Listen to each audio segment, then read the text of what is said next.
So here we go. This is the goat's milk soap. Let's see how it tastes. It's really firm. Oh, nice. It's really firm, which is great. No fragrance, no colour.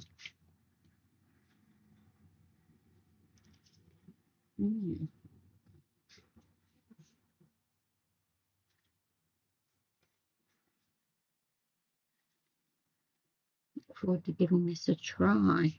See how it turned out. Oh, that went well.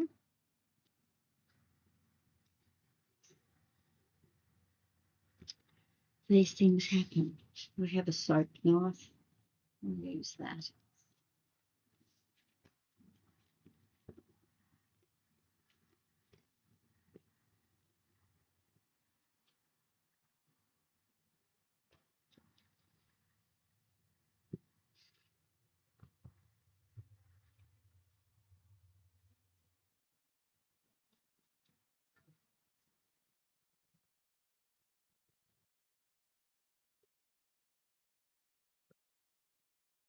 Really firm.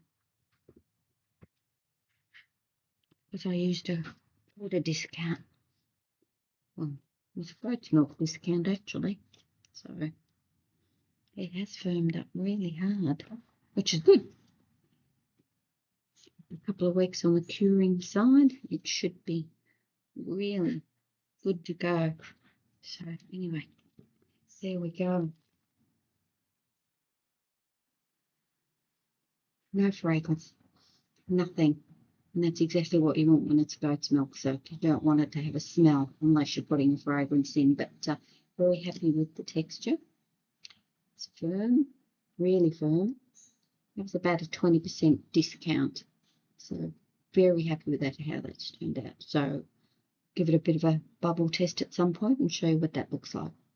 Anyway, thanks for watching. Bye for now.